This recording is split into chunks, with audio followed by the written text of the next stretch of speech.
I'm going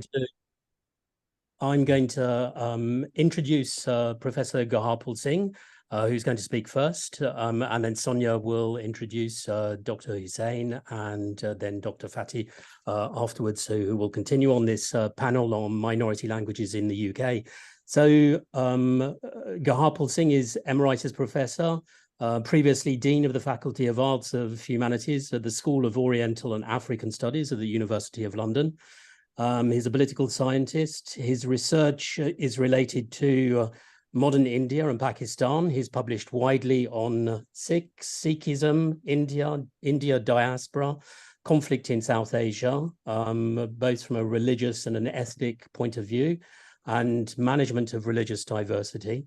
His most recent publication is on Sikh nationalism, from a dominant minority to an ethno-religious diaspora, which was published in 2022 with Giorgio Shani. And today he's going to be speaking about Gurmukhi and Punjabi, both within the United Kingdom and outside, and in particular with relation to Sikhs.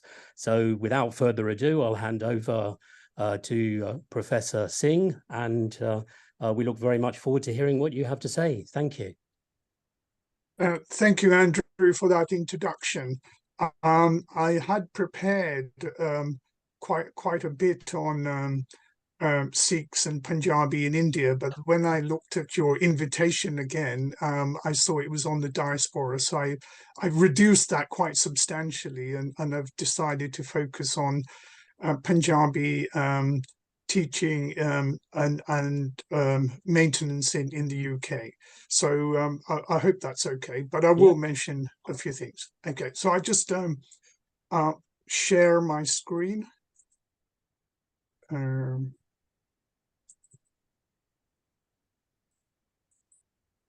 Okay, can people see that? Mm-hmm. Yes. Okay. So to begin, I will use the word, use the terms Gurmukhi and Punjabi interchangeably, and I will just explain in the next slide what the relevance of that is. So to begin, about Punjabi and the Sikhs. Obviously, the language Punjabi is spoken in the historic province of Punjab, and the language of Punjabi can, as most people know, be written in different scripts, and it can be written in the Arabic Urdu script, which is preferred by the Muslim of Punjab, or has been historically. It can be written in the Devanagari script, which is associated with Sanskrit and then the development of Hindi. And it can also be written in the Gurmukhi script, which was pioneered by the Sikh gurus and is associated almost exclusively with the Sikhs. Religion, language, and identity are inextricably linked in the rise of religious nationalism in late 19th century Punjab, and they're closely associated with the identities of being a Muslim, Hindu, and Sikh. The development of Gurmukhi-based Punjabi again takes off from this period and goes in tandem with the emergence of Sikh identity and assertion of Sikh distinctiveness. This process, as Andrew highlighted, I've covered in our latest book on Sikh nationalism. Those of you who are interested in looking more at how the minority responded to the rise of Congress and Muslim League nationalisms, might want to read this text in more detail. Today, however, I will focus on the issue of Sikhs in Britain, again linked and drawing on a volume I did almost 2 decades ago with the late Darshan Tatla. on the Sikh community in Britain. So I would just highlight some recent data and what the size of the Sikh community and so forth. And there are roughly, we don't have precise data, but estimates suggest that there are about 2 to 3 million Sikhs in the diaspora globally. And the largest settlement of Sikhs is in Canada, as recent events have illustrated. Nearly 800,000 Sikhs are currently living in Canada, or people of Sikh origin. The number of those in the UK is around 524,000, according to the latest census that was conducted in 2021. Interestingly, the census also identifies people in terms of speakers of other languages, those who don't speak English, and this figure came up to be nearly around 300,000, and that's exclusively in England and Wales. Now that figure represents, in terms of the size of the Sikh population, just over 50%. And indeed, if that is true, then it sort of confirms the argument that we made in Sikhs in Britain, that there are really two elements, or two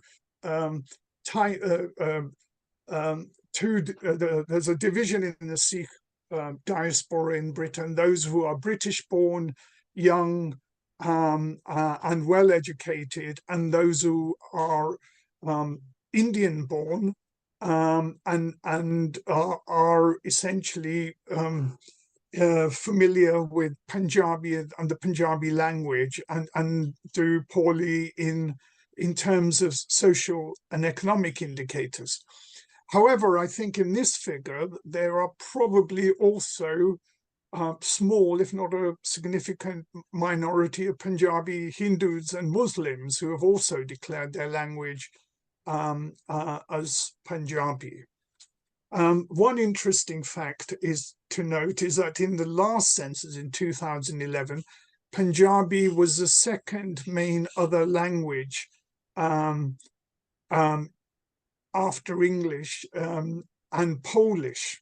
So that's a very important fact to know. But now it's been pushed into third position after after Polish and Romanian. So the numbers are high, but the rise in the population of those arriving as a result of the expansion of the European Union from Eastern Europe, particularly Romania and Poland, have pushed the language into number 3 place, but it's still a significant figure.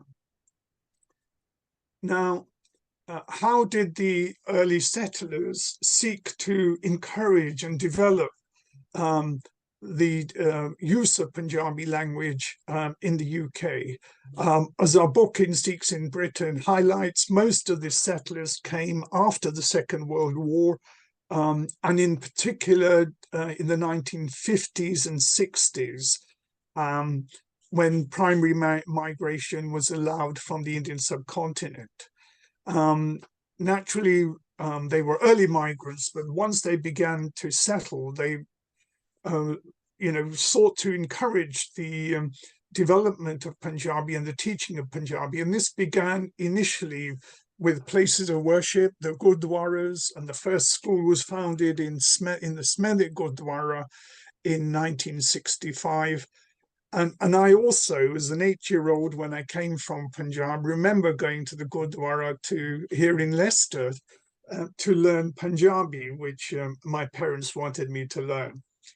But in the 60s and the 70s, and indeed in the 80s, things began to improve a bit more, as the government also recognized that special effort needed to be made to encourage both the learning of English by migrants and indeed the support in maintaining the mother tongue element of the language among the young. And in this respect, there are a number of key developments in the UK. The Local Government Act of 1966, its Section 11, which gave special funding for local authorities to support English language teaching and some minority language teaching. The Bullock Report in 1975 on teaching of languages, and in particular the European Directive on the education of children of migrant origin in 1977, which made it a requirement, among other things, to encourage the maintenance of mother tongue teaching. And in the UK, we had a landmark report in 1985, the Swan Report, which recognized the importance of minority languages in mainstream teaching. And this was followed soon afterwards by the introduction, for the first time in the UK, of a national curriculum that included the option to learn minority languages if there were a sufficient number of students who wished to take those languages. And as a result of which, there was a gradual uptake of Punjabi, both at GCSE level, that is in the 10th grade of normally the final school exam at 10th grade, and at A level and AS level and A level. So that AS is normally year 11 and A level is year 12, and that's university leaving exam. So in Sikhs in Britain, we present a table of the uptake of Punjabi in terms of students who sat and successfully passed these exams. And the figures until 2004, or at least until 2000, were gradually on the rise, and then they begin to tail off. And the expectation that the number of pupils would gradually grow through the system, and the numbers would increase, and this would lead to greater demand for Punjabi teaching at university level, never really materialized. So I now just briefly want to turn to some of the reasons why this has happened. So since those years, since the early 2000s, a number of students doing GCSEs and A levels have declined. So much so that one of the boards, these are the authorities which set the university exams, the AQA and one other, they stopped offering Punjabi as an A-level option. And this led to an incredible controversy of some organizations complaining, saying, you know, this was an attack on minority languages.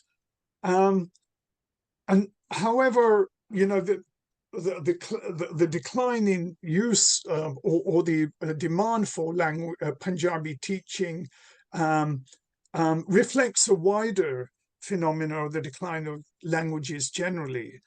Punjabi was offered at my own institution, and the late Professor Chris Shackle, who retired, was the leading specialist of the language in the UK. And there are some optional courses that are available in Punjabi, for example, at King's College in London and some other institutions. Interestingly, we've had the growth of Sikh studies as a subject area in some of the universities, at the University of Birmingham, Leeds and Wolverhampton, but they have not offered any particular pathways in the study of Punjabi.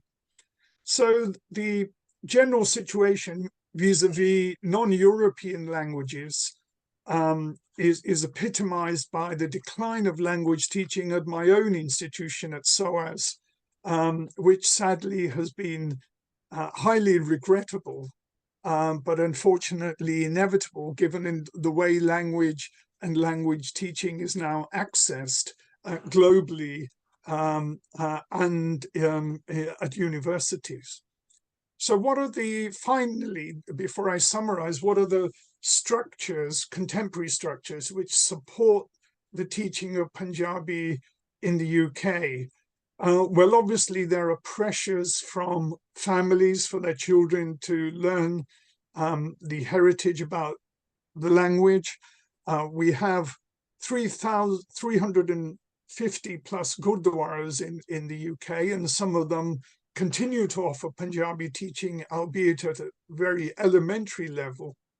More recently, we've seen the growth of independent schools and academies, and some of those are funded by the UK, the government, and others are privately established, and they have a full curriculum, both they adhere to the national curriculum, but also provide language teaching and religious teaching. Then, of course, we have the substantial growth of the Punjabi and the UK media channels, TVs, radios, access through internet and Punjabi social media. And finally, there is the growth of indigenous Punjabi literature, though not widely consumed, but more significantly, perhaps, where the youth consume Punjabi is through popular Punjabi culture, films, music, Bhangra, and the arts. So in that sense, there is, in terms of support, there's quite a lot there, but it's not structured in the way many had hoped would materialize. Okay, I'm conscious of the time, so I would quickly summarize. The Punjabi, of course, in the Gurmukhi script is very closely entwined with Sikh identity, and the failure of Punjabi to develop as a singular script and be appropriated by all communities in Punjab is closely identified with what happened with the rise of religious nationalism and then the partition of India and subsequently. So the early settlers made efforts to establish the official support for Punjabi teaching, but it's not been a clear success story, and it's not really led to a significant growth of Punjabi teaching as was expected. And I think it's a combination of really choice and parents and students opting to do subjects for university and for school, which helped them to get to make better choices for them in terms of careers, and also the availability at institutions to carry this forward.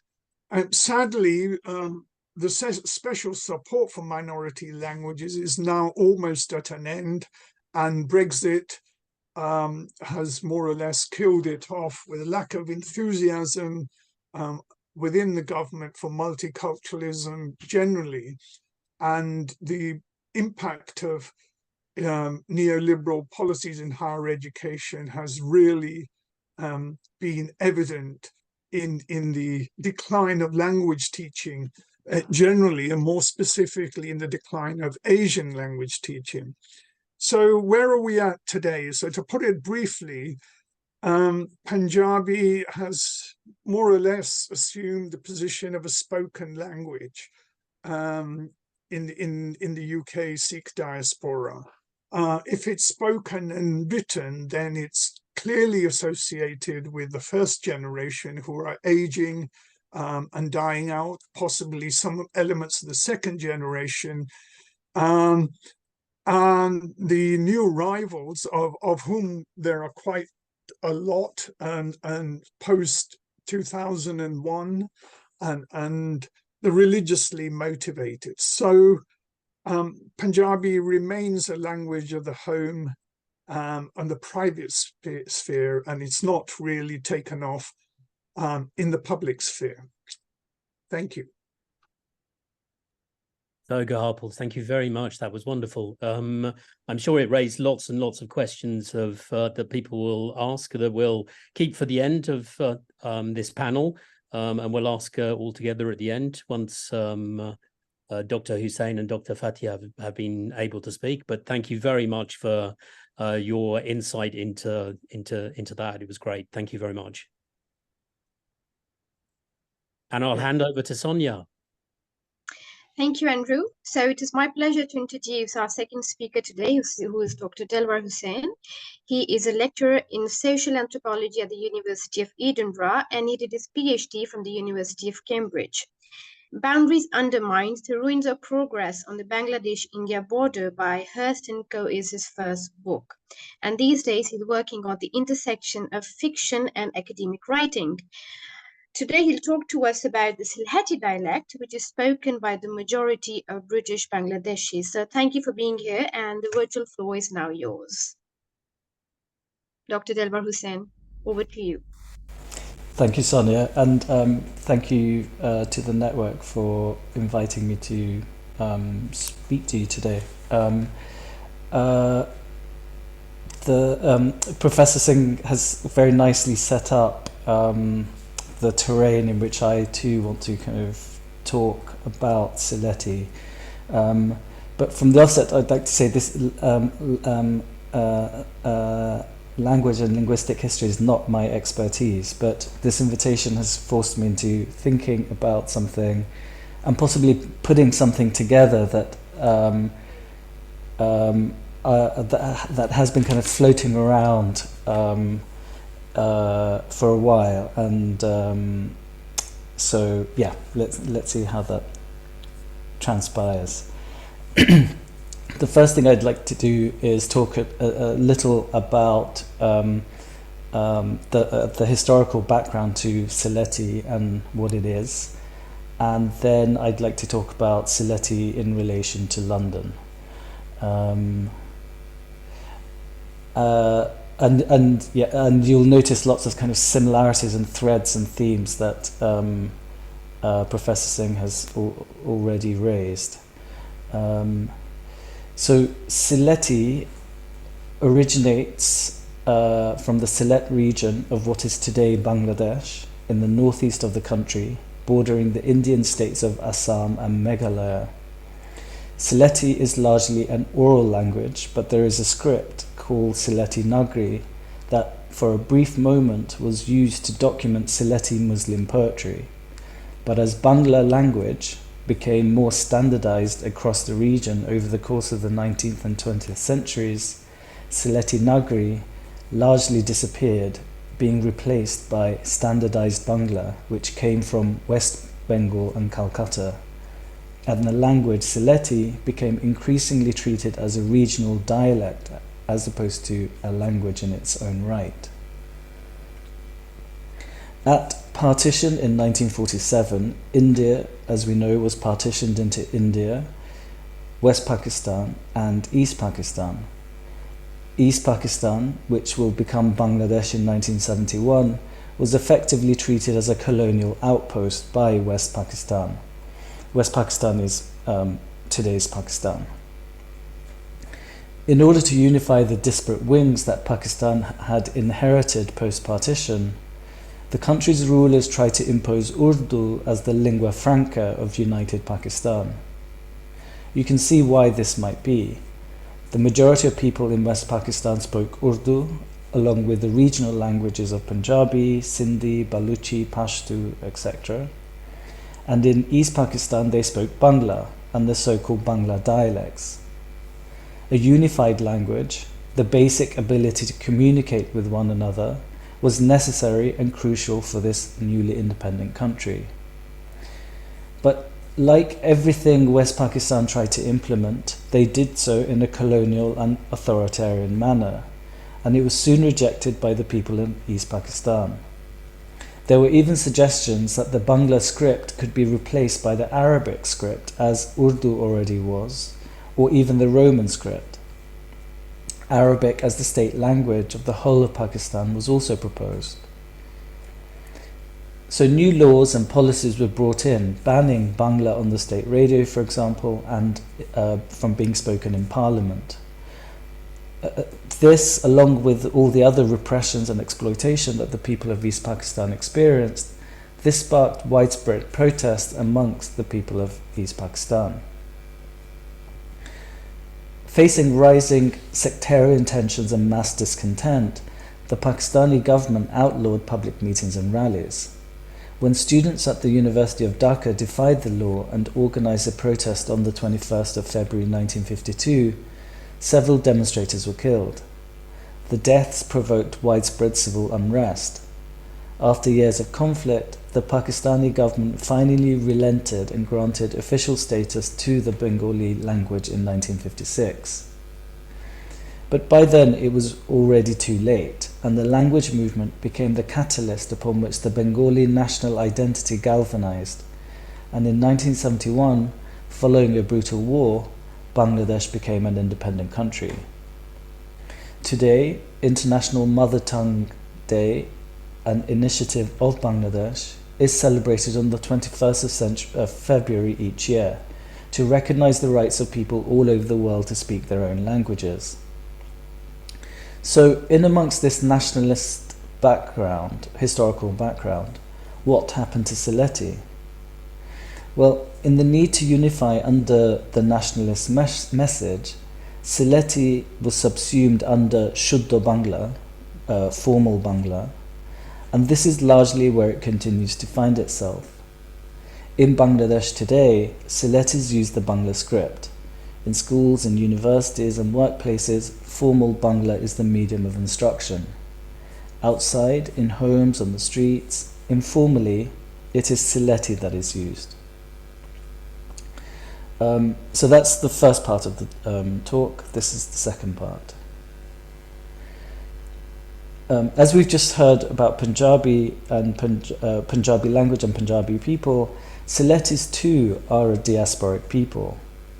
Sylhet, historically a part of Assam, was of course where the British tea estates were.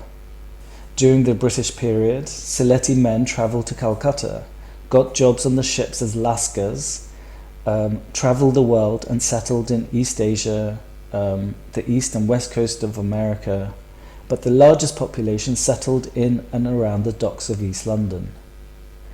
This is the story of my own family.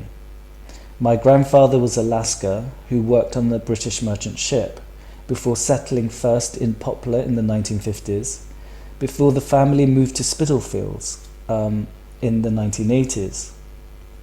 Today, the majority of British Bangladeshis across the country are in fact Sylheti in origin.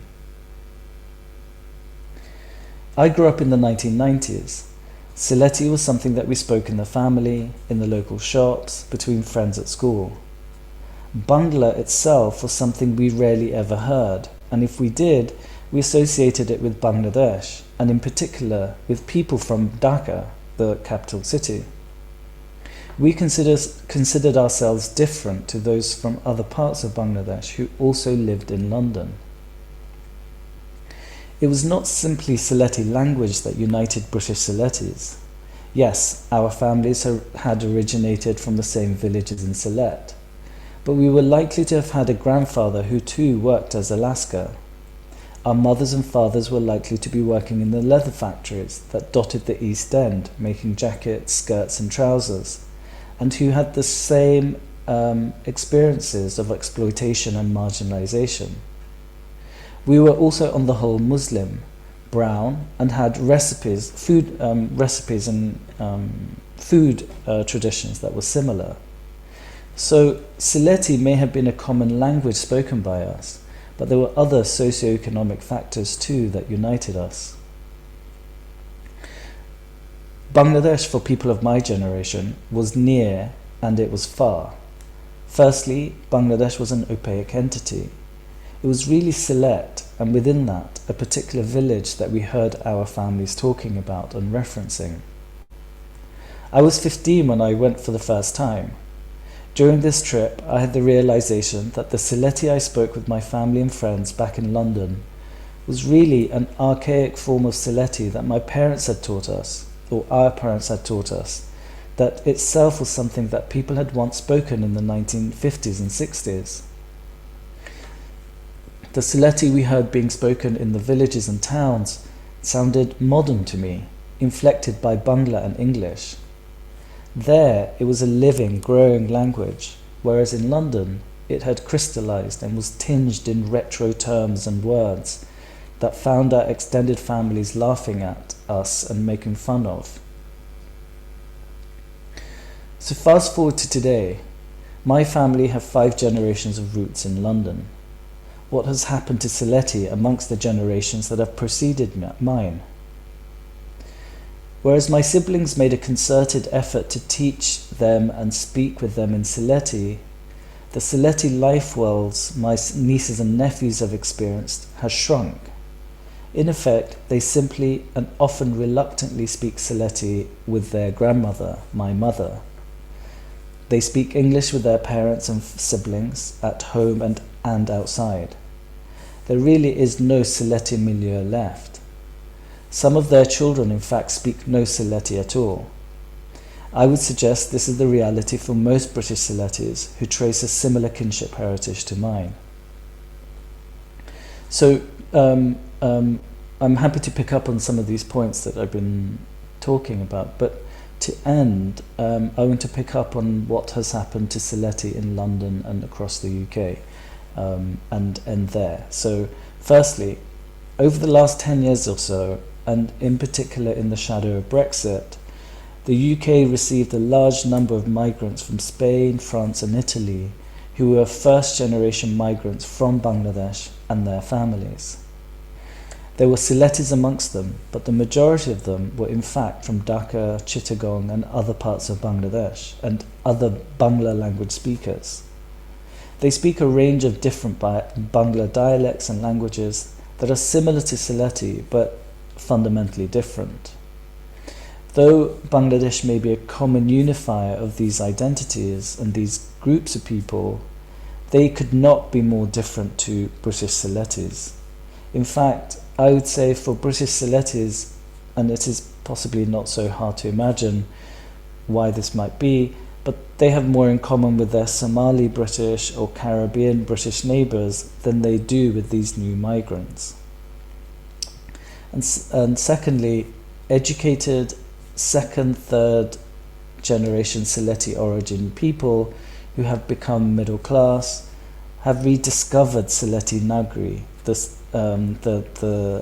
Sylheti written text, as well as Sylheti identities, and have started workshops and classes, created websites on the language and history and identity as a way to try and keep alive Sylheti, both in the UK as well as abroad. Thank you. Thank you so much, sir. Dr. Hussain, thank you for this very engaging and relatable discussion around the Sylheti dialect. We'll keep our questions for the end for now, and I'll introduce our third speaker, who is Dr. Mohammed Fatih Ahmed Uthman, who is Assistant Professor of English Language and Linguistics at the Department of Liberal Arts of the Community College of Qatar. He did his MA and PhD from the University of Manchester, and he has taught in many universities around the globe.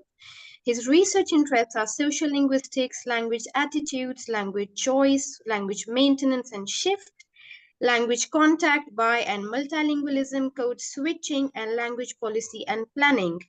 Today, he'll talk to us about heritage language maintenance in the context of Arabic as a minority language spoken in contemporary UK. Dr. Mohammed Fatih, over to you, and thank you for being here. Thank you very much. Can you hear me well? Hello? Yes, we can hear you. Yes, we can't see you, but we can hear you. Oh, really? I see my video on, so maybe. Can you see me now? Yes, there we are. Yes, we can see you. Hi. Yes, perfect. Make it this time from the. That's great. Thank you. In technology, see. So Today I'm going to talk about Arabic maintenance in Manchester. And as you know, Manchester is an urban center characterized by the existence of a large number of ethno-linguistic minorities. And the Arabic-speaking community is one of these minorities. So in this study, which I conducted, I investigate heritage language maintenance, which is Arabic language maintenance, of course, in the Arabic-speaking community in Manchester. So first, I provide a brief profile of Arabs in Manchester, or the focus of this paper. So Arabs started to come to Manchester in the 18th century, late 18th century actually, for cotton trade, and then their numbers continued to grow in the 19th century. And then in the 20th century, Manchester witnessed another wave of Arab immigrants starting from the 40s onwards, especially after the occupation of Palestine. And then after that, we had other waves, especially in the first 2 decades of the 21st century. So the number of Arabs in Manchester increased, especially after the war in Iraq and the breakout of Arab Spring revolutions in the Middle East. So we have now in Manchester Arabs from the different Arab countries, including Libya, Palestine, Iraq, Egypt, Yemen, Tunisia. And as you know, Arabic is the glossic language, so those Arabic speakers speak different dialects. But fortunately, these Arabic dialects are mutually intelligible in cross-dialect communication, of course, with some kind of accommodation at certain situations. So this mutual intelligibility facilitates daily communication among Arabs in Manchester. Compared with other ethnic minorities in Manchester, the percentage of Arabs in Manchester is ranked 6 in England and Wales, and it is the largest percentage outside London. So we have about 7,000 people in Manchester report Arabic to be their main language, which places Arabic at the second largest heritage language in the city after Urdu. And Arabs also are visible in Manchester through the Arabic signs on shops, restaurants, cafes, travel agents that exist in the city, especially in areas where Arabs are concentrated, such as Russian, Longside, Cheetham Hill, and Moss Side and Disbury. The large number of Arabs as well can be visible also through the numerous services used to be provided by Manchester City Council, including leaflets, documents, interpreters, and translators. There are also many Arabic schools, supplementary schools in Manchester, about 6, 7 Arabic schools, including, for example, Amal School, Manar School, and Hijr School. And they are located in different places in the city. As I said before, this study aimed to investigate heritage language maintenance in the Arabic community in Manchester, both inside and outside the home domain, among both the first and second generation Arabs. And I tried to find answers to some questions, including, for example, what are the major language choice patterns in interaction among Arabs in Manchester? What are the factors that influence such language choice patterns? Do Arabs in Manchester maintain demarcation function between Arabic and English, whereby each language is used in different domains from the other? And based on the above, I try to answer the question about the status of Arabic maintenance among Arabs in Manchester right now. So the study then fills a gap in the literature, sociolinguistic research on Arabic in the UK, which is under-researched compared to other minority languages. It also filled the gap with regard to Arabic studies in Arabic in European and non-European diasporas, such as Canada, France, and the UK, America, and so on. There are, of course, other studies done in Arabic, but it's, as said, it's less compared to other minority languages. One of the good things, also one of the good points about the study, the data collection method, which is I depend on perceived observation and interviews. So I not only depended on the people's reports about their language use, but also I, as a member of the community, I perceived and observed in the films under investigation, which allowed for an insider view of the language situation in the Arabic community in Manchester. So I'll just briefly, I don't know if you can see my screen or not. I'm trying to share, but it's not to work. I'm trying to share, but it's not sharing. Anyway, so I'll do it for my side here.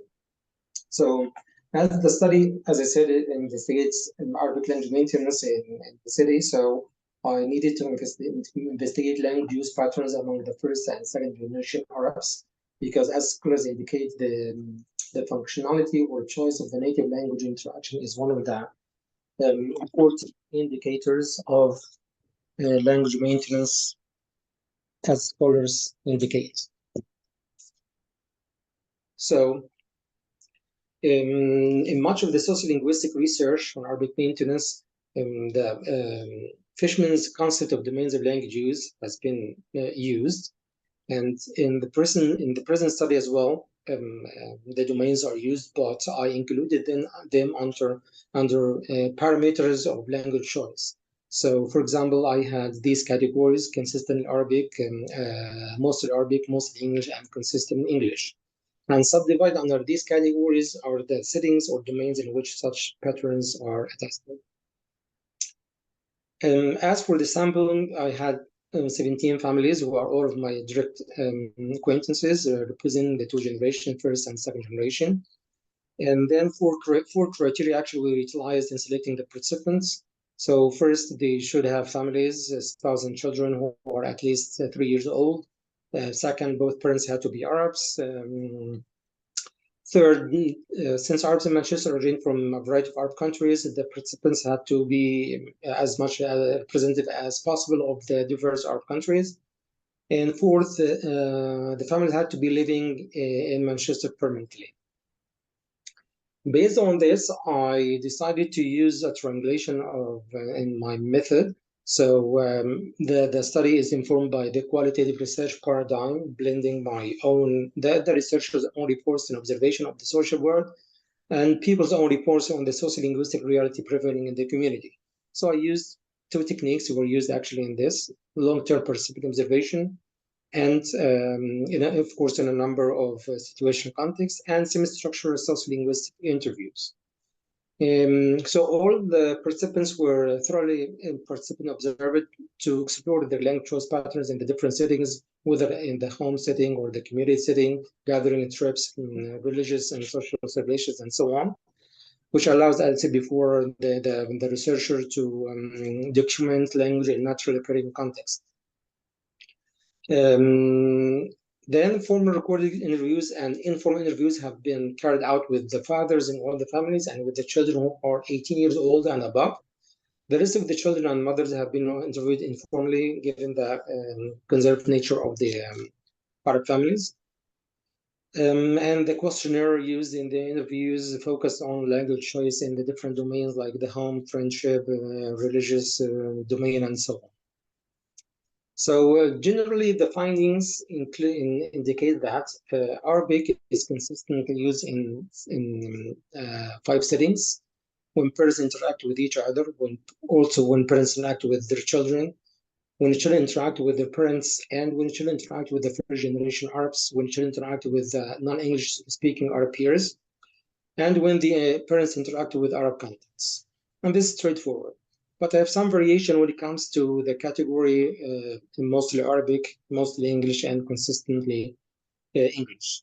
So, for example, I had 17 families, and I had to exclude 6 out of these 17 families because in 3 of them, on these 6 families, there is no children and sibling interaction, since 2 families have a child and a newly born baby, and the 3rd family have only 1 child.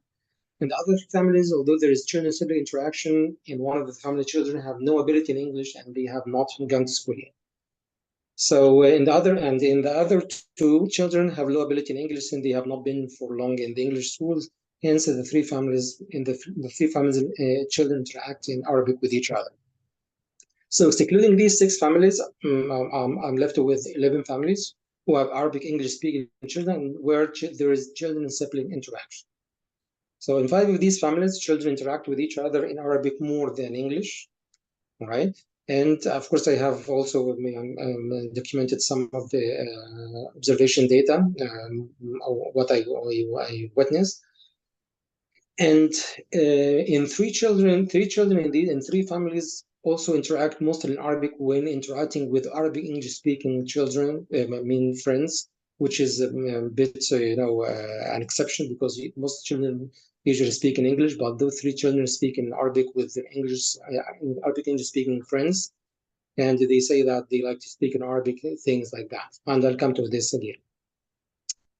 In the category mostly English, this applies mostly to children and sibling interaction in 6 families out of the 11 families discussed above. So 6 families, children interact with each other in English. So this means that the number of families where children use English more than Arabic and with their siblings is slightly more than the number of families where children use Arabic more than English. When it comes to consistent English, it's straightforward. Parents use English only when they interact with non-Arabs, and also in the presence of Arabs with Arabs in the presence of non-Arabs. And most of the children also, when they interact with Arabic English-speaking friends, they use consistent English.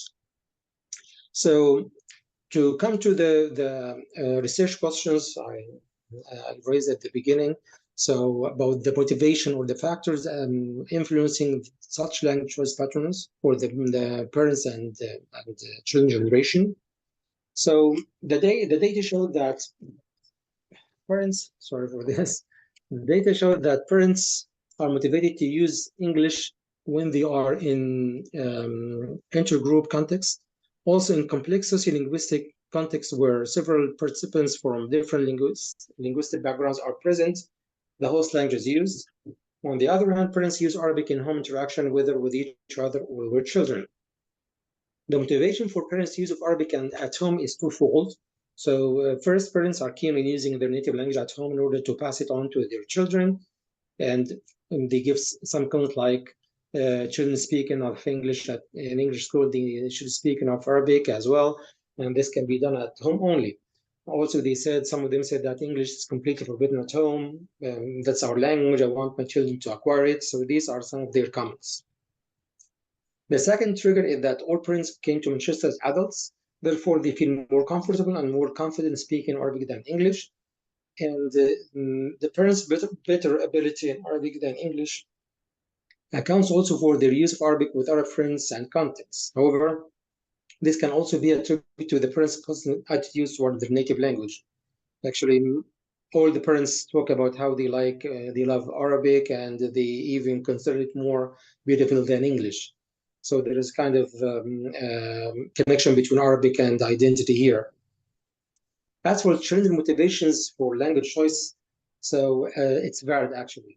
For example, they consistently use Arabic with parents due to the parents' persistent insistence that children speak Arabic at home. And this desire to please parents and along with proficiency in Arabic can account also for children's interaction with in Arabic more than English with siblings in 5 families out of 11 families that have Arabic English-speaking children. However, as I said before, children in 6 families use English more than with siblings, although they are competent in Arabic as well. And their parents have the same strategy of using Arabic at home. So the children's own desire to speak Arabic, their native language, can also be taken as a motivation. So this motivation also applies also to the 3 children who use Arabic more than English with their Arab peer friends. As stated by a 15-year-old girl, I like to speak Arabic. It's a shame and to be an Arab and not speak Arabic. So it showed that there is connection here with identity here. Also, one of the motivations is lack of, among children to speak Arabic, is lack of English proficiency. Sometimes provides a reason for this, especially with non-English speaking Arab peers.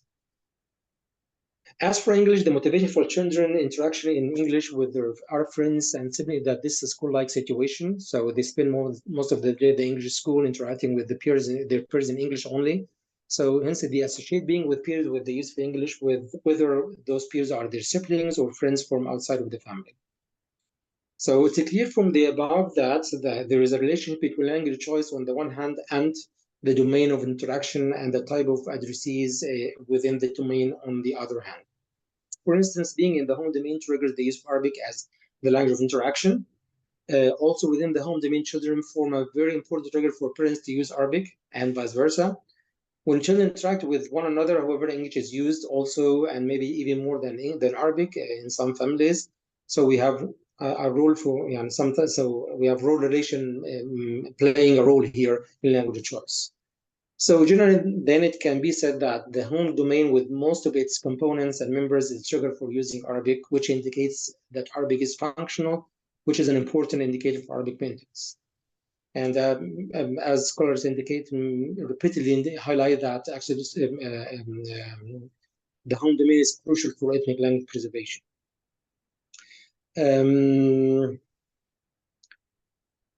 So I'll just, to save time, I'll just, yes. This shows us what I've just said, shows us that unlike some immigrant communities in which the host language creeps into the normal domains of the native language, especially home.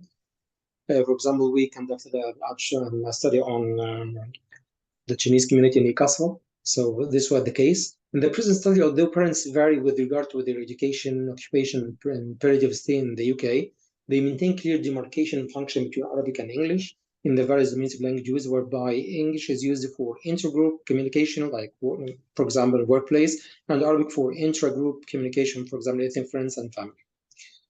Children also maintain this functional demarcation in their interaction with parents, first-generation Arabs, and Arabic-speaking peers who do not speak English.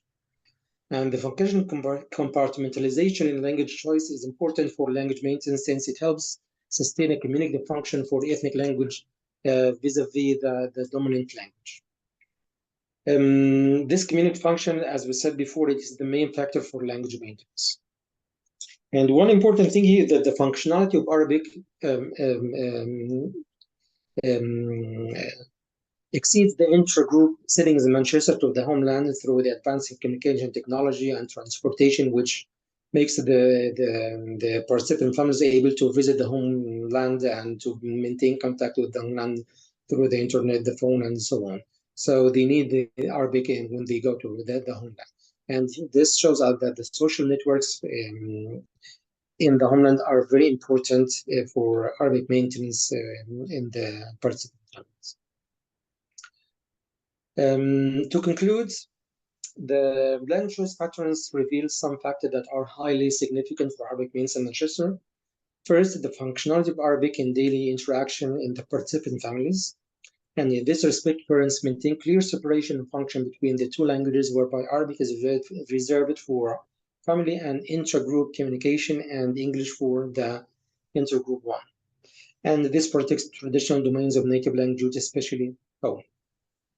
Children as well maintain demarcation between Arabic and English in interaction with parents, first-generation Arabs, and Arabic monolingual peers. They also use Arabic along with English in interaction with siblings. Thus, Arabic has a role in the lives of the first and second generations, which is suggestive of language maintenance.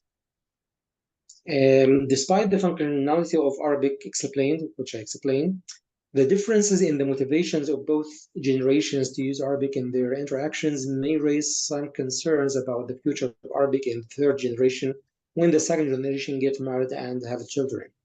In other words, for the children, most of the motivations are external, stemming from their pragmatic need to be able to communicate, to please their parents, to abide with their regulations. On the other hand, the parents' motivations to use Arabic are mostly internal, stemming from their own internal desire to feel the homeland, to maintain their native language, and so on. For example, the second generation choice of Arabic is sometimes triggered by the first generation's better ability in Arabic than English. When this second generation have children and become parents, such ability trigger will no longer exist. Hence, they may interact with their prospective children in English.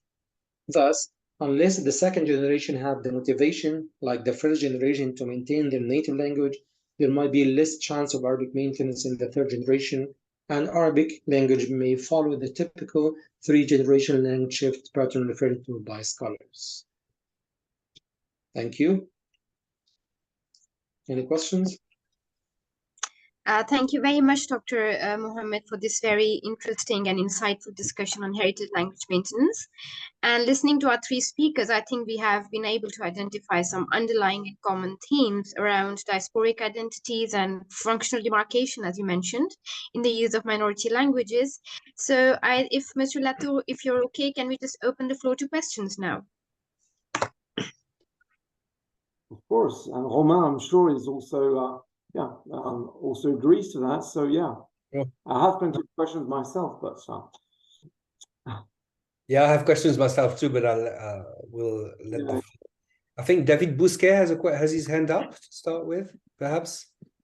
Yes, thank you very much. Thank you very much to the three speakers for a very enlightening session, very enlightening panel. I have one specific question to Dr. Hussain and Dr. Fatih Otman, and one more general question to the three of you. The specific question is whether Sylheti and Arabic are taught in British schools. We heard very interesting remarks from Professor Singh about the teaching of Punjabi in British schools. It seems to me it affects the whole situation, not only in terms of teaching of language vitality as such, but also in terms of the symbolic recognition and prestige associated with the language. And maybe a more general question about the policies in the British context about language preservation, language maintenance, language teaching. Also, again, we heard some pretty insightful comments from Professor Singh on that question, but I was wondering if the three of you could maybe quickly comment as well on, I mean, maybe to be a little bit more concrete, do the initiatives come only from the communities concerned, or is there some sort of also more institutional approach to language maintenance in terms of policy? I hope this was clear. So thank you. So can I comment on this? Sure.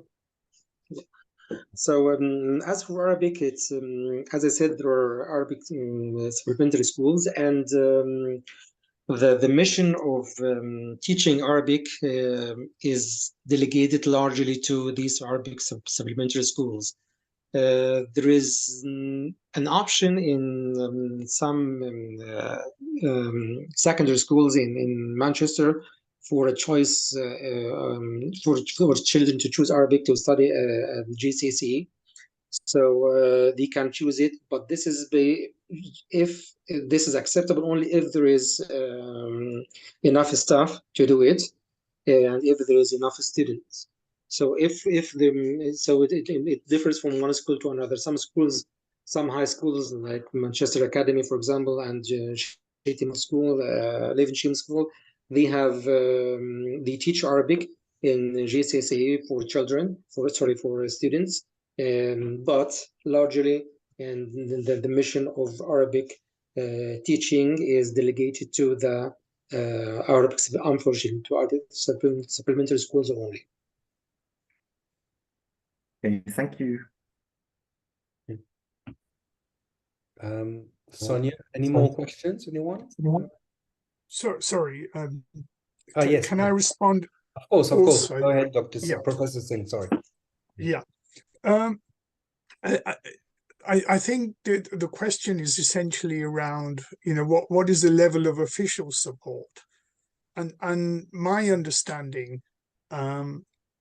now is that, and probably has been the case for the last 40 years, is that the British approach is very voluntaristic in a sense that, the emphasis is not only on the community, but where there is official support, the official support tends to be then concentrated in areas of migrant or diasporic community settlement. So it's an option that's available, but not a compulsory option. So you have to meet a certain threshold in terms of numbers, as the previous colleague has mentioned, in order to access the language. And as we've seen in the case of Punjabi, if there if there isn't a sufficient demand, and then that provision can disappear. So it is, it's much more the situation, I think, in the last since Brexit is much more fragile and much more tenuous. And even more so because much of this effort is at the local level, and local authority funding, which supports local schools, has been heavily hit as a result of COVID and government policies. So minority language teaching generally is extremely vulnerable. And my own community, which is often at the forefront of campaigns to establish recognition, is suffering badly. And in terms of the Sylheti question, Sylheti is not taught in schools, but Bangla can be taught in schools, which then enters into this kind of linguistic politics of being Sylheti origin children being taught Bangla as opposed to Sylheti. Yeah. Thank you very much. Well, thanks to all three speakers for responding to David's question. Any other question, anyone? Well, if nobody else wants to jump in right now, I've got a couple of questions. I was interested by all three speakers, just like David. So thank you very much to all three speakers, and thank you a lot again to Andrew and Sonia for inviting these speakers to our session. It's great. I think it's a very exciting session on languages in the UK. I was particularly interested in some aspects of, first of all, Professor Singh's presentation, because you mentioned, it became clearer and clearer towards the end of her presentation, and it culminated towards the end, which you said that Sylheti speakers seem to feel a bit sidelined, or I don't know how to say it exactly, you would know that better than me, but sidelined or marginalized by Bangla speakers. And you said in recent times that Sylhetis confronted to new waves of Bangla speakers migrations tended to regard the Banglaphones, the Bangla speakers, as more akin, almost, you said, I think, but perhaps it's a bit of exaggeration, I don't know, but more akin to people from Africa or the Caribbean than the Sylhetis themselves. So you mentioned that one point, so I thought that was, I don't know if it was deliberately provocative or completely exact. It's just in my great ignorance of that particular matter. I didn't realize that the Sylhetis felt so apart from the Bangla-speaking people. So I was just curious to perhaps hear you nuance my perhaps slightly, not so accurate interpretation of your words, or to hear you further on that distinction, on that sort of opposition between Sylhetis and Bangla speakers. I suppose what I was saying was that within multiple generations of Sylheti speakers or Sylheti origin people in the UK, in London, firstly that by the time you get to a third generation, a fourth generation, a fifth generation, Sylheti is not spoken at all.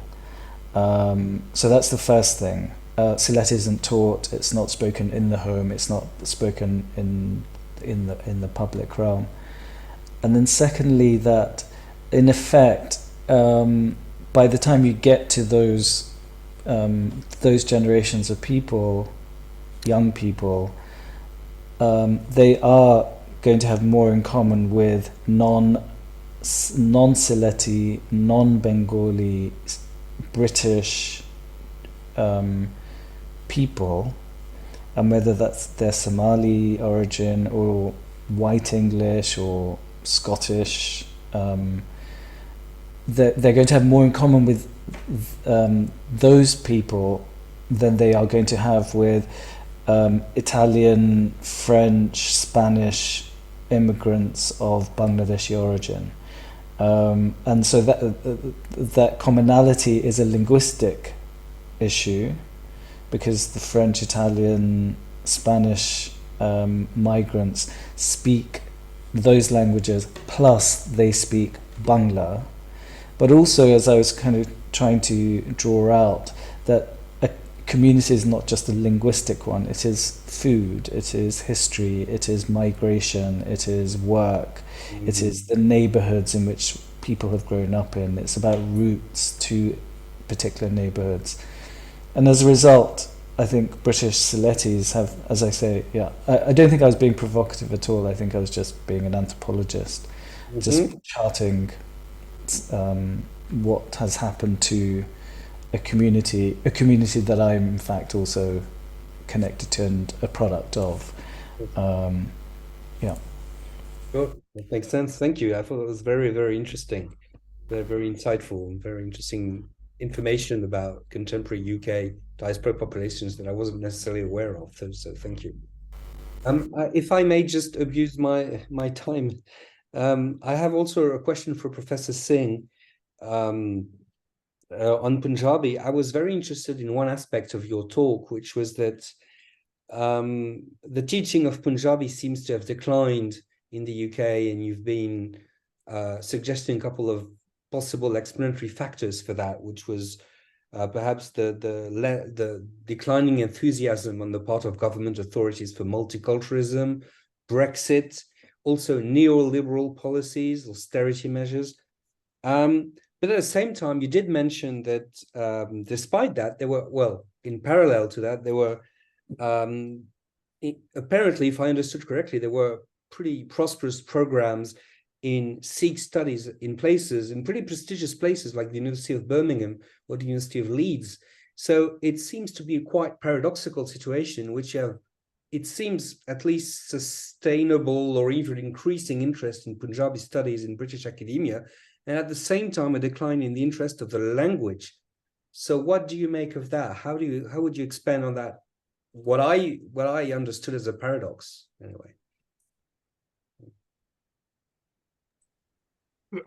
That's a very interesting question, and in a sense, you would assume naturally that as the programs of in Sikh studies expand, both in the UK and North America, that they would also be accompanied by an interest in Punjabi language and in particular historical Punjabi in order to access the scriptures.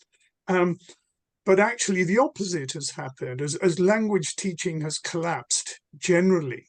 And we have more social scientists like myself, historians and sociologists, so specialists in theology, and those who are trained in understanding and being able to master the religious text. They have declined to a point. It's now probably very difficult to appoint a professor in Sikh studies globally who can or he or she can actually understand the Sikh manuscripts. And this, as I said, is part of the phenomenon of decline in language teaching generally, and the lack of investment both by official sources and by the community. Now, Birmingham is interesting. I was at Birmingham for 10 years. And now recently they had an endowment from the government of India to set up a chair in Sikh studies, to which I was invited to take up. And one of the requirements of that position was specifically to teach Punjabi at university year 1 to year 5, to postgraduate level. So that was a positive development, but primarily the reason for the collapse or the lack of interest within the community for Punjabi teaching is mainly that those who are British born, as Dr. Hussain has highlighted, they, for them, Punjabi is not a language that can help them access career or social mobility choices. And for those who are first generation or those who have an interest in Punjabi, they do not necessarily then follow that through to. So they don't follow that through to higher education. So it's a strange paradox. I mean, there is general angst within the community about loss of Punjabi teaching and so forth. But this is then not followed up by encouragement by parents to learn Punjabi. I mean, my own two children who are born in England, grown up in England, they speak Punjabi, but they have absolutely no interest in learning it as a language. Okay, thank you. Yes, it's very interesting. Okay. That sounds quite unfortunate. Yeah. Vincent, yeah, go ahead. Well, I have a few questions actually. So thanks for three really interesting papers. In relation to your one or maybe possibly your last question, Romain, and in relation to what Professor Singh told us, don't you think the turning point was came after 2000? You're talking about a lack of interest or enthusiasm for multiculturalism, but don't you think the turning point, the watershed, was 2001 when the community cohesion agenda became very important, and when with interestingly an emphasis on English as opposed on the need to master English for migrant communities, which therefore might explain the lack of interest for vernacular languages or migrant languages. So that's the first thing. And then something that's more of a question. So that first question is, I think the first remark applies to the three presentations, but I have a more specific question for Professor Singh. You seemed, as it happens, I was a French assistant in Britain in the 1990s, in the mid-1990s, and in Bristol, and the school where I taught actually offered both Urdu and Punjabi classes. But there were a number of constraints for these classes that were taught actually as evening classes. So they were part of the curriculum in the sense that, students could actually take GCSE, O levels in these languages, but they had to wait until 5 o'clock to be taught. So there was that was a constraint. But considering the fact that these classes are less and less available in secondary education, and that, if I get you right, they tend to be available in Gurdwaras, the Sikh community. Is there any opposition on the part of the parents who wouldn't be particularly religious and wouldn't necessarily go to the Gurdwara? Because I suppose that there in Gurdwaras, the teaching of Punjabi is closely connected to the Sikh holy scriptures. So what about secularized British Sikh families who don't particularly take an interest in religion or who don't frequent Gurdwaras that much? Okay.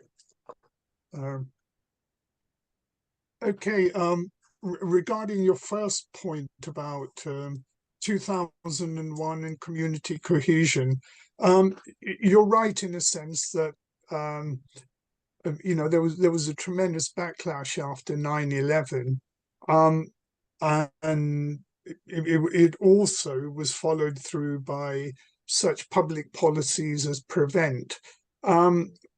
But overall, I think and my colleagues who are in UK can correct me, but I think the enthusiasm for multiculturalism sort of waned with the end of the Labour government, and became more prominent when the Conservatives came back in 2010, and was followed by sometimes terrorist outrages in the UK and Brexit in particular, where we had the rhetoric of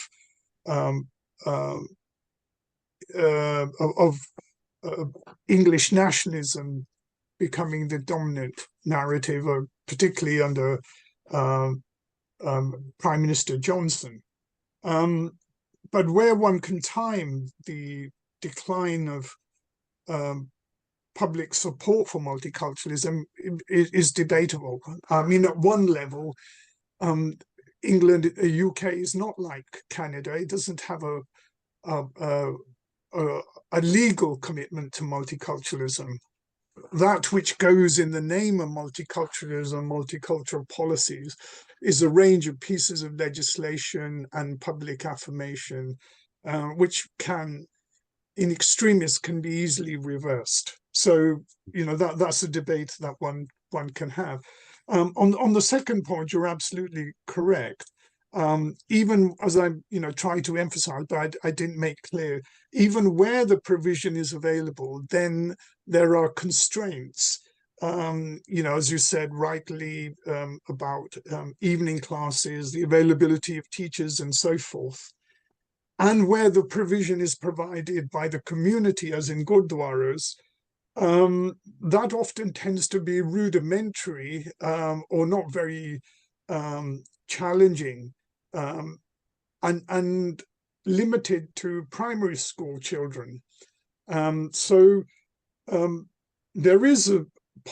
are possibilities of people doing Punjabi in evening schools, and doing it optionally if they want to, through tutors, or, for example, at my own university college, where they can take students can take an optional course in Punjabi, and that is taught not by trained university teachers but language teachers. So there is provision for non-religious secular Sikhs and Punjabis to do Punjabi as a language. I mean, that is always there, but you have to be motivated to do it.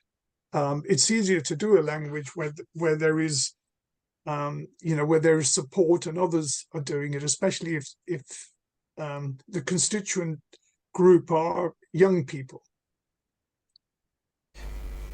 Sorry, can I just come in here? I have to, in fact, leave after I have a viva to do. So I just want to say something about the over-determination or the kind of overemphasis on failures or not of multiculturalism in relation to languages, minority languages, and language teaching in this country, in the UK. The British do not like to learn new languages. They do not care to teach their children to speak languages.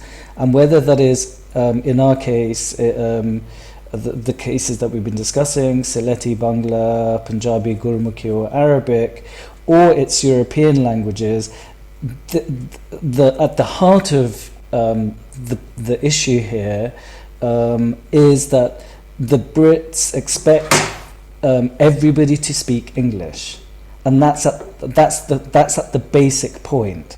And whether that occurred during the colonial period or post-colonial period, even now this remains. And I think I'm concerned that these conversations get siloed into the responsibility of minority and minoritized communities rather than what it means to be British.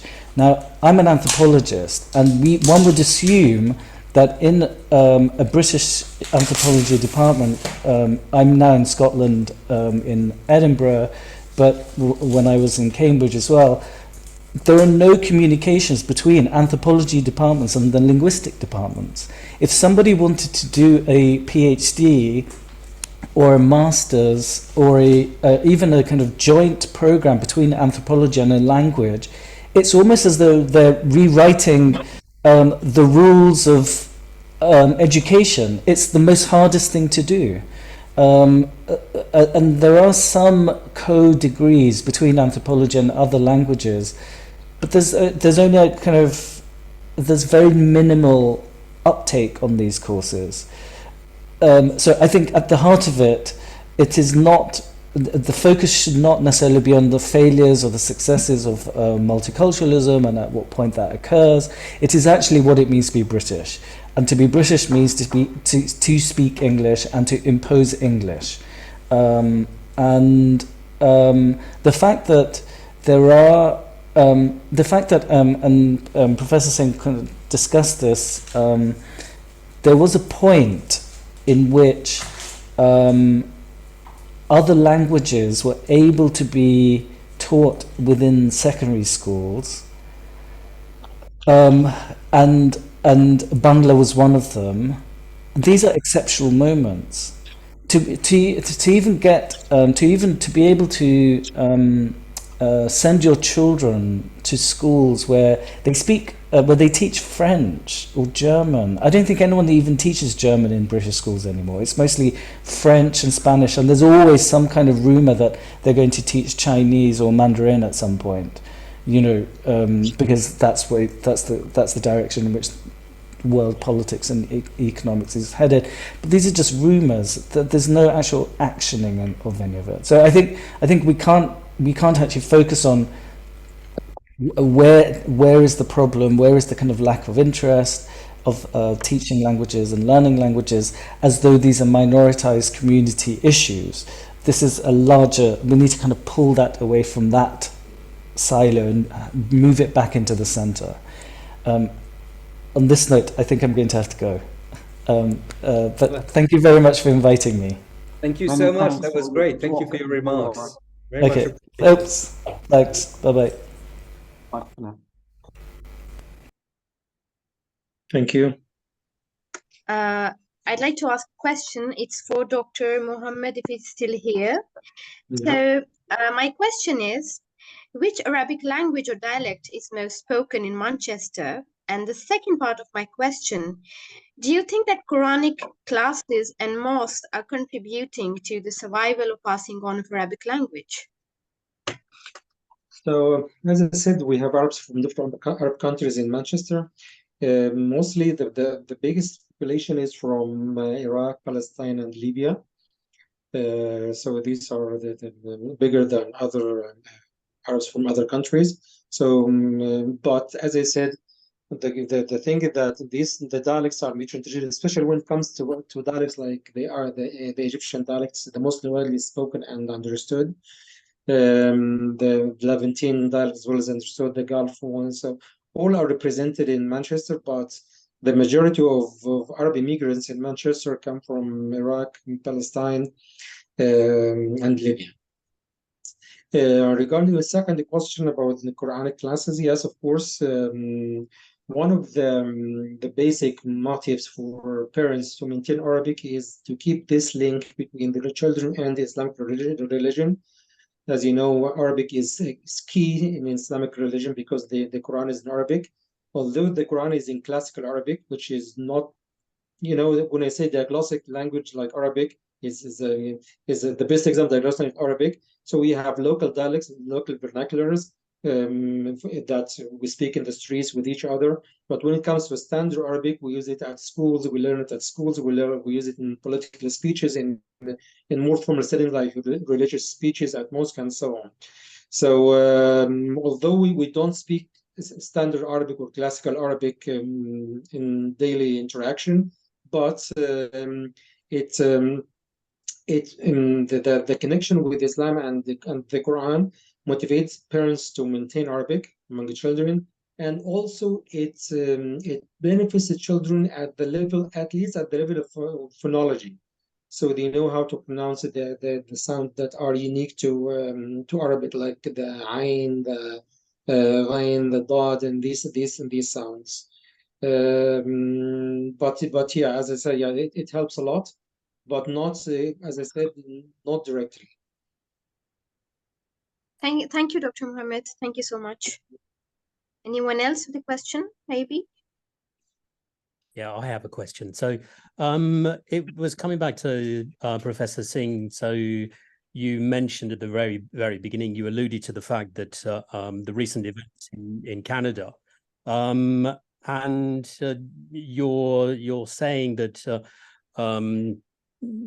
quickly Punjabi is becoming the language of the first generation in the United Kingdom, and perhaps around the diaspora, the same thing. And obviously in your book on Sikh nationalism, you talk about the fact that Gurmukhi and Punjabi became associated with Sikhs, and that it was a means of demarcation and self-identity. And I'm not suggesting that a language makes a nation, but do you think that if there is this decline in the teaching of Punjabi and the speaking of Punjabi, and perhaps also the ability to read Gurmukhi, then do you think that this will have an effect on perhaps the feeling of the nation of Sikhs and this interconnectivity that they seem to have? That's a good question. I mean, in a sense, Sikh identity and Sikh nationalism is a combination of both religion, a sense of minorityness, and language and territory. So those elements do come together. In fact, language, Punjabi, and territory, I would say, are as important as religion.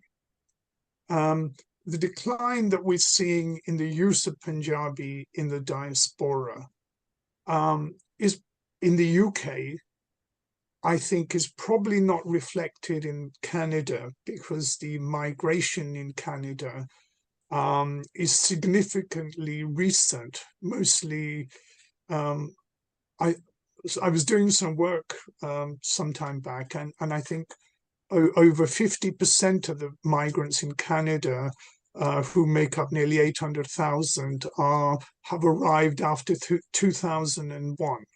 So the early generation of migrants in Canada, the ones, many of them whose ancestors went to the Pacific in the late 19th century, and then they were followed by other waves of migration after the Second World War.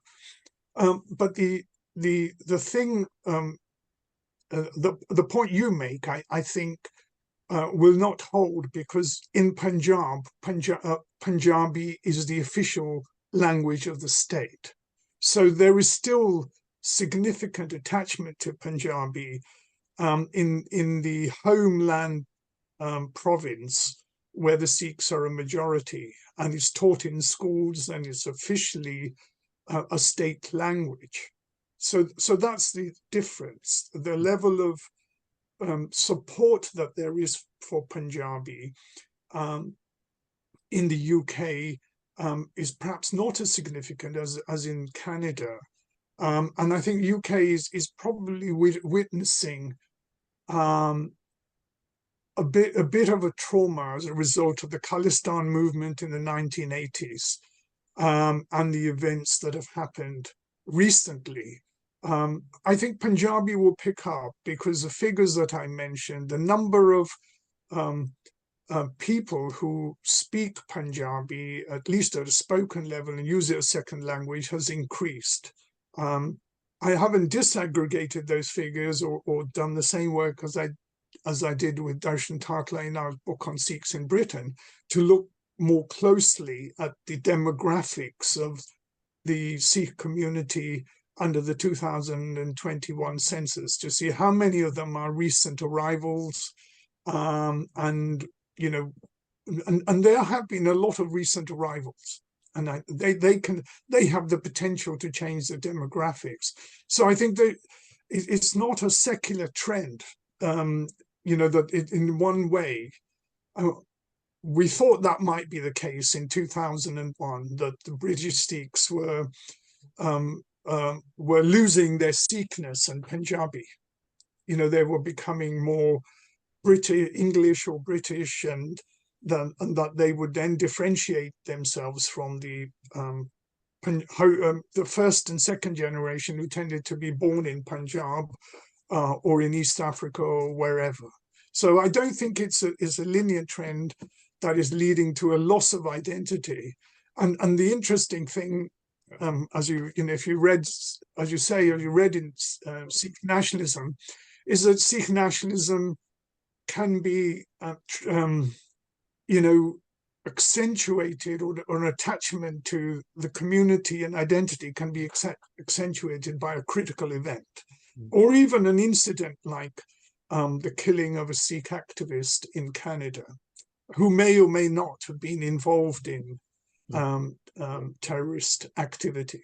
So it's a complex issue, but the loss of language competence is something that is deeply vexating a large number of community leaders at the moment in the UK. So conversely, if I can just follow on from that, perhaps then the rise of recent events that have taken place in Canada and supposedly perhaps in the United Kingdom also alluded to, and the rise of Sikh nationalism, do you think that this will have a knock-on effect to a rise in an interest, perhaps then, of, if the opposite is not true, perhaps this has an effect? Certainly. I mean, when these kinds of events happen, you tend to see that they're followed by interest in creation of chairs of Sikh studies. They're followed by interest in Punjabi, in heritage teaching, and generally in a desire to learn more about Sikh heritage, Sikh language and history, especially from the young people. And I noticed that, in invitations I get to speak to university students, to give lectures and so forth. So that is a cyclical thing that's been happening since the late 70s and early 80s. And there are periods when nothing happens and something happens out of the blue, and suddenly there's mass interest. And unfortunately, that's the way the community is structured. So without government help or state support, the Sikh community is quite separate and independent in its organizations, which are quite weak, and getting coordinated action for institution building is very difficult. There is some of that is happening in the creation of Sikh schools, but they are few and far between. Thank you very much.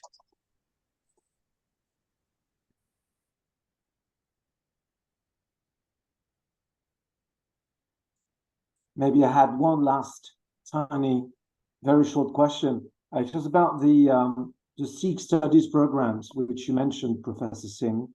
And if I'm not wrong, you mentioned the University of Birmingham, the University of Wolverhampton, that is, for example, or Leeds, that is, in most cases, what you call in the book was published about 20 years ago, the small Punjabs. So it seems to be connected closely to the demography, actually, and the existence of a pre-existing substantial Sikh community in these places. Now, since you seem to be suggesting that the Indian government are encouraging such programs in the UK, do they mean them for British Sikhs, or do they mean them for the general student population, or are they really targeted, towards British Sikhs? Well, thank you. You're right in one sense that these programs that have been created do, in those localities, there are a large number of Sikhs. However, the most preeminent institution which has always had a Sikh studies program until relatively recently was, of course, School of Oriental and African Studies, but it never had a Sikh chair. And that's where the founders of Sikh studies, Hugh MacLeod, J.S. Gurharpal, and Chris Shackle were based or did their PhD research. Now, in terms of the government of India sponsoring these positions, that's very controversial. In fact, there is only one such case, and this is the chair that was created in Guru Nanak Studies at the University of Birmingham, which, as far as I know, now remains unfilled. It was an initiative that was created by Narendra Modi on the 550th anniversary of Guru Nanak's birth in 2018, I think it is. And the government of India offered only £100,000 for that position over a period of 5 years. And the rest of the funding was to be supported by the government, by the university itself. The university has tried several times to recruit somebody to that post, and that post has not been filled. There were efforts also, I think, to sponsor such chairs in North America, and they were opposed by students and community groups. So whilst there are formal positions of Sikh studies and chairs in Guru Nanak studies at universities in India, which are funded by the Indian Universities Central Universities Commission, there is not the same parallel here. Although, if the phenomena does take off in the future, it will be interesting what the purpose of government-funded chairs of Sikh studies are when the position of the government in dealing with some of the Sikh issues is so highly controversial. Many thanks.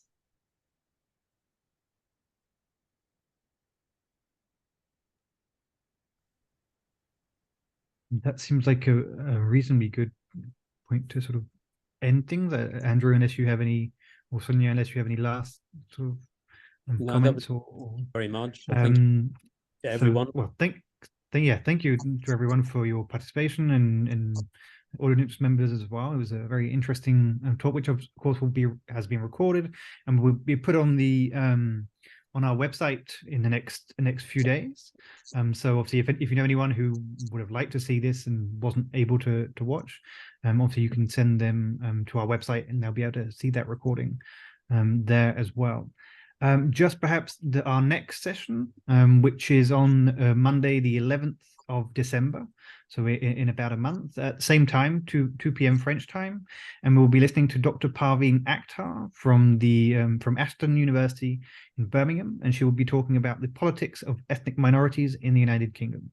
So feel free to join us for that. Obviously, we'll be sending out email reminders and things like that beforehand, but that's already our date. It's 11th December at 2 p.m.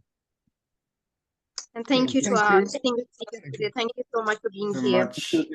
Bye-bye. Bye. Thank you very much. Thank you. Bye-bye. Thanks. Thanks to our great speakers. Thanks to Sonia and very much inviting them. Thank you. Bye. Bye.